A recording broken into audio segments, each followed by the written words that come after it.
Quiero comenzar la reflexión de esta oportunidad haciéndole una pregunta a usted. ¿A qué le tiene miedo? Le voy a contar que hace unos años atrás, en uno de los programas radiales que estaba conduciendo, le hice a la audiencia esta misma pregunta. ¿A qué le tiene miedo a usted? La verdad que fue sorprendente la cantidad de personas que comenzó a llamar a la emisora y los eventos a los cuales cada uno le tenía temor, terror, miedo, pánico.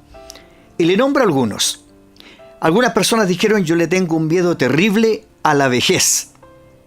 Otros: no, yo le tengo mucho miedo a la pobreza. Otros dijeron: yo le tengo un miedo, pero un pánico atroz, a la muerte. Otros dijeron: yo le tengo miedo a una separación. Otros dijeron: yo tengo miedo terrible a un quiebre en mi salud, a una enfermedad. Entonces tomé todas estas posturas, las opiniones de la gente y preparé un mensaje al respecto. Y partamos por esta parte. ¿Qué es el miedo? Fíjese que el miedo en el fondo es una inseguridad. El miedo se produce cuando una persona no tiene un respaldo, no tiene algo sólido en que confiar, no tiene una garantía, ni tiene una solidez frente a la vida. Entonces, a consecuencia de esto, cualquier cosa le causa temor, cualquier cosa le causa pánico, le causa terror, cualquier cosa le produce miedo. Y fíjese que el miedo es una de las armas que usa el enemigo para hacernos desconfiar. Es una de las armas que usa el enemigo para aminorarnos, para empequeñecernos, para hacernos sentir que somos débiles, frágiles y que no somos capaces de nada. El enemigo usa esa arma, usa esa herramienta, el miedo, para frenar nuestro desarrollo, para frenar nuestras ganas de alcanzar cosas en la vida.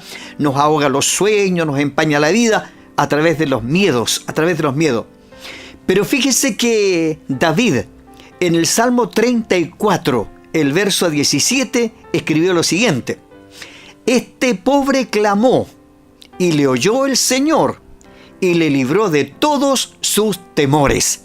¡Qué tremenda palabra! ¿Eh? Salmo 34, verso 17. Este pobre clamó, y le oyó el Señor, y le libró de todos sus temores. ¿Se acuerda que le dije delante que los miedos se producen cuando uno no tiene un respaldo, cuando uno no tiene una garantía, cuando uno no tiene algo en que confiar y que sea sólido? Pero ¿qué pasa cuando la persona conoce a Cristo? ¿Qué pasa cuando la persona entrega su vida a Cristo? ¿Qué pasa cuando la persona comienza a vivir su vida en Cristo?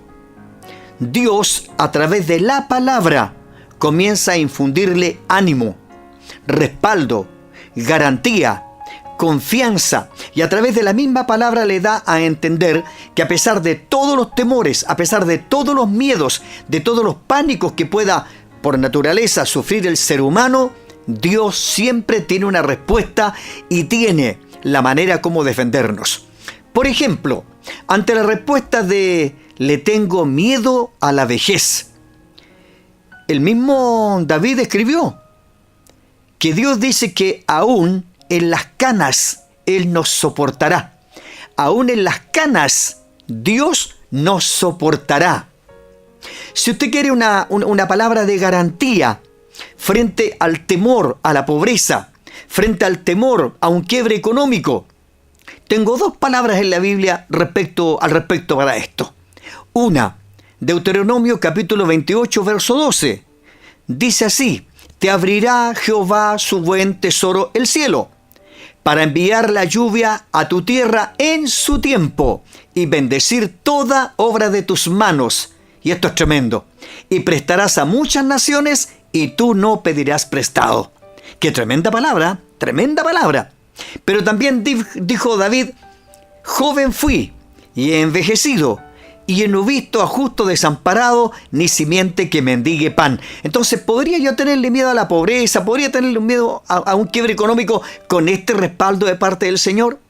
Ahora, frente a una enfermedad que por naturaleza, a medida que van pasando los años, vamos a tener quiebres de salud, porque es una cosa natural del deterioro del cuerpo. Pero aún así, el Salmo 103 dice que el Señor es quien sana todas nuestras dolencias. Todas nuestras dolencias. Y frente a la muerte, cuando alguien dice, no, yo le tengo terror a la muerte. ¿Sabe por qué hay personas que le tienen terror a la muerte? Porque no saben, no tienen idea, no tienen la garantía de qué es lo que hay después de esto que llamamos muerte, de esta separación del alma del cuerpo. Pero la palabra de Dios es tremenda. Dice que para el que cree, gloria a Dios por esto. El que cree en mí, dijo el Señor, aunque esté muerto, vivirá. Aunque esté muerto, vivirá. El Señor dijo, yo soy la resurrección y la vida. Y lo más impactante de todo esto es la seguridad de la vida eterna. Cuando yo tengo la seguridad de la vida eterna, podría decir como Pablo, ya sea que vivamos o que muramos, somos del Señor.